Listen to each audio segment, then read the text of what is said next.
Hello everyone, welcome to Rina spice kitchen. রুই মাছের recipe নিশ্চয়ই আপনারা বিভিন্ন রকম করে খেয়েছেন, তবে পেঁপে দিয়ে কখনো না করে থাকলে এই রেসিপিটি ফলো করে অবশ্যই একবার করে দেখতে পারেন। এটা অসাধারণ হয় খেতে। তাহলে আর দেরি না করে চলুন রেসিপিটি শুরু করা যাক। এর জন্য আমি এখানে নিয়ে নিয়েছি 4 টুকরো বেশ বড় সাইজের রুই মাছ। এবার এটাকে ম্যারিনেট করে নেওয়ার জন্য দিয়ে দিলাম 1 টিস্পুন নুন, 1 টিস্পুন হলুদ গুঁড়ো আর 1 টিস্পুন লঙ্কা গুঁড়ো। এবারে খুব ভালো করে এটাকে মাখিয়ে নেব। মাছটা খুব ভালো মতো মাখিয়ে নেওয়া হয়ে গেছে। আর এখানে আমি নিয়েছি একটা ছোট্ট সাইজের পেঁপেটাকে এরকম লম্বা করে কেটে নিয়েছি। আর নিয়েছি একটা টমেটো কুচি, বেশ বড় সাইজের একটা পেঁয়াজ, সেটাকেও কুচিয়ে নিয়েছি। রান্নাটা শুরু করার জন্য গ্যাসে কড়াই বসিয়ে দিয়েছি। কড়াটা খুব ভালো মতো গরম করে নিয়ে এর মধ্যে দিয়ে দিলাম পরিমাণ মতো সর্ষের তেল। তার মধ্যে অল্প একটু নুন দিয়ে দিলাম, তাতে করে মাছটা ভাজার সময় তেলটা ছিটকে পড়বে না।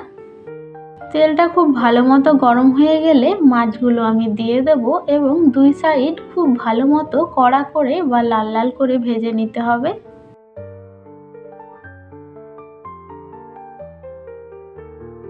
দেখতেই পাচ্ছেন মাছগুলো খুব সুন্দর মতো ভেজে নেওয়া হয়ে গেছে। এবারে এগুলোকে তুলে রাখবো।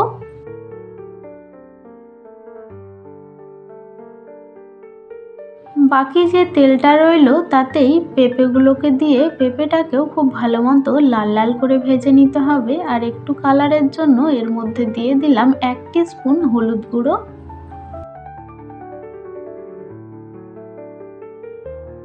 প্রায় 2 মিনিট মতো পেঁপেটাকে নাড়াচাড়া করে আমি ভেজে নিয়েছি। এবারে এগুলোকে তুলে রাখছি।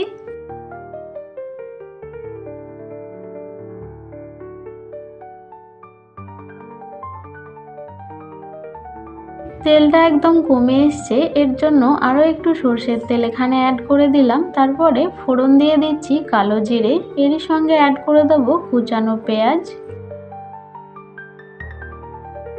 পেঁয়াজটাকে কন্টিনিউ নাড়াচাড়া করে বেশ ব্রাউন করে ভেজে নিতে হবে। পেঁয়াজে একটু কালার চলে এলে এই পর্যায়ে অ্যাড করে দিচ্ছি আদা রসুনের পেস্ট। তারপরে প্রায় 30 সেকেন্ড মতো ভেজে নিয়ে এর মধ্যে অ্যাড করে দেবো কুচিয়ে নেওয়া টমেটো। খুব ভালোভাবে নাড়াচাড়া করে মিশিয়ে নিতে হবে যাতে আদা রসুন এবং টমেটোর কাঁচা গন্ধটা পুরোপুরি চলে যায়। এরই মধ্যে অ্যাড করে দেবো গুঁড়ো মশলাগুলো। তো প্রথমেই দিয়ে দিচ্ছি স্বাদ মতো নুন, হলুদ গুঁড়ো, লঙ্কা গুঁড়ো এবং ধনে গুঁড়ো আর জিরে গুঁড়ো। এর সঙ্গে অল্প একটু জল মিশিয়ে মশলাগুলোকে খুব ভালোভাবে কষিয়ে নিতে হবে।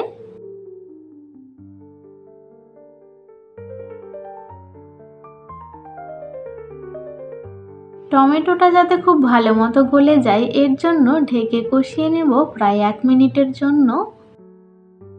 ঢাকনাটা তুলে আবারও খুব ভালোভাবে নাড়াচাড়া করে নিতে হবে। আর মশলা থেকে তেল ছেড়ে এলেই এর মধ্যে অ্যাড করে দেবো ভেজে রাখা পেঁপেগুলো। পেঁপেগুলোকে নাড়াচাড়া করে মশলার সঙ্গে খুব ভালোভাবে কষিয়ে নিতে হবে এবং যতক্ষণ পর্যন্ত না পেঁপেটা সেদ্ধ হয়ে যাচ্ছে এটাকে ঢেকে রান্না করে নিতে হবে। প্রায় 2 থেকে 3 মিনিট মিডিয়াম টু লো ফ্লেমে ঢেকে রাখার পর আবারও খুব ভালোভাবে নাড়াচাড়া করে নিতে হবে যাতে তলায় না লেগে যায় এবং আবারও 2 থেকে 3 মিনিট এটাকে ঢেকে দেব। তাতে করে পেঁপেটা খুব ভালো মতো সেদ্ধ হয়ে যাবে। যেহেতু পেঁপে সেদ্ধ হতে একটু টাইম লাগে তাই এইভাবে কয়েকবার ঢেকে পেঁপেটাকে সেদ্ধ করে নিতে হবে। আর পারফেক্টলি সেদ্ধ হয়ে গেলে তারপরে এখানে অ্যাড করে দিচ্ছি পরিমাণ মতো জল। জলটা দিয়ে এটাকে ঢাকা দিয়ে দেবো প্রায় 2-3 মিনিটের জন্য। তারপরে জলটা যখন ফুটে উঠবে তখন অ্যাড করে দেবো ভেজে রাখা মাছগুলো।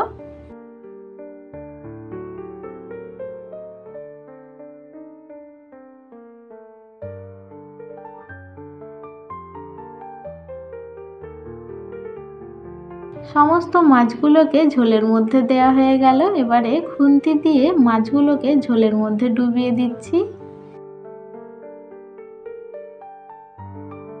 গ্যাসের ফ্লেমটা মিডিয়াম টু লোতে রেখে ঢাকা দিয়ে রান্না করে নেব প্রায় 10 মিনিটের জন্য। তাতে করে পেঁপেটা পারফেক্টলি সেদ্ধ হয়ে যাবে এবং মাছটাও সেদ্ধ হয়ে যাবে।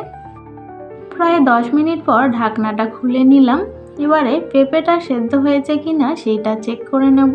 পেঁপেটা পারফেক্টলি সেদ্ধ হয়ে গেছে আর গ্রেভিটাও একদম ঠিক আছে। এর থেকে ঝোল আমি বেশি আর কমাবো না, তাই ফাইনালি এটাকে শেষ করছি ধনেপাতা কুচি দিয়ে।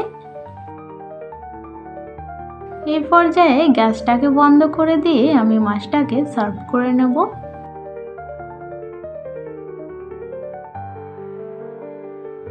আজকের এই রেসিপিটি আপনাদের কেমন লেগেছে তা জানাতে অবশ্যই কমেন্ট করতে ভুলবেন না। আর আপনি যদি আমার চ্যানেলে নতুন হয়ে থাকেন, অনুরোধ করব সাবস্ক্রাইব করে বেল আইকনটিতে ক্লিক করুন। আমার ভিডিওগুলি ফেসবুকে দেখতে চাইলে আমার ফেসবুক পেজটিকেও ফলো করে নিতে পারেন। আমি রিনা আর আপনারা দেখছেন রিনা স্পাইস কিচেন। ফিরে আসছে নতুন আরও একটি রেসিপি নিয়ে নেক্সট এপিসোডে। Till then, take care.